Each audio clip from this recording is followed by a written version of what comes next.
جو دنیا میں لوگوں پہ غم بیتے ہیں، اگر کبھی اس کی سٹوریاں سننے لگیں تو حیران ہی ہو جائیں۔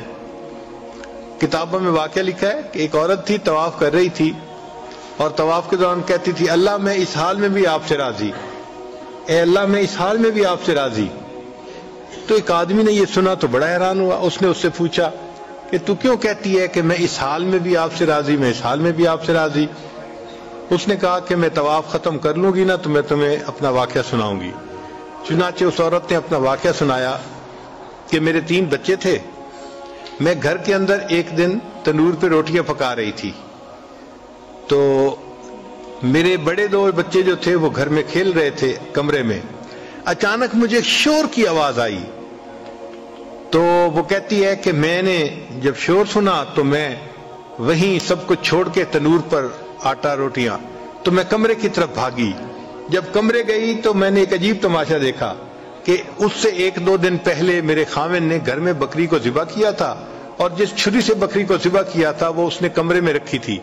تو میرے دونوں بچے کھیلتے کھیلتے ان میں سے ایک نے دوسرے کو کہا کہ تمہیں پتہ ہے کہ ابو نے بکری کو کیسے ذبح کیا تھا؟ تو دوسرا کہتا ہے مجھے تو نہیں پتا۔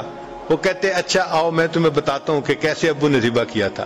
تو میرا درمیان والا بیٹا جو تھا وہ زمین پر لیٹ گیا، اور بڑے لڑکے نے اس چھری کو اٹھا لیا۔ اب وہ چھوٹا بچہ تھا اور اس کو پتہ نہیں تھا کہ چھری کتنی تیز ہے، چنانچہ اس نے اس کے گلے پہ جو چھری چلائی تو گلا تو فوراً کٹ گیا اور خون کا فوارہ چھوٹنے لگا۔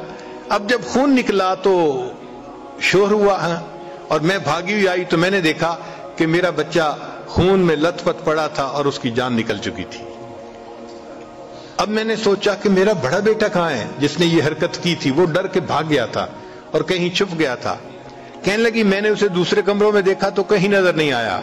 جب صحن میں آئی تو وہاں میں نے تنور کے لیے کچھ لکڑیاں رکھی ہوئی تھیں، ان لکڑیوں کے پیچھے وہ جا کے چھپا تھا۔ کہنے لگی میں نے پیچھے سے اس کو جا کے جب دیکھا تو اس نے مجھے کوئی جواب نہیں دیا۔ جب میں قریب گئی تو مجھے پتا چلا کہ اس جگہ کے اوپر ایک سانپ بیٹھا ہوا تھا۔ یہ بچہ چھپنے کے لیے جب لکڑیوں کے پیچھے گیا، سانپ نے اس کو ڈسا اور یہ بھی وہاں مرا پڑا تھا۔ کہتے میں اس کی لاش اٹھا کے لائی، ایک بچے کو ایک چارپائی پہ لٹایا اور دوسرے بچے کو دوسرے چارپائی پہ لٹایا۔ پھر اس کے بعد میں نے فیل کیا کہ میرا تیسرا چھوٹا بیٹا جو کرالنگ کرتا تھا، رینگتا تھا، وہ کہاں ہے؟ وہ مجھے نظر نہیں آ رہا تھا۔ کہنے لگی میں اٹھ کے جب جو ہے تنور کی طرف آئی تو میں نے دیکھا کہ اس نے کرال کیا اور وہ تنور کے اندر گر چکا تھا۔ تو میں نے اپنے زندہ بیٹے کو آگ کے اندر پورا جلتا ہوا دیکھا اور وہ بھی فوت ہو گیا تھا۔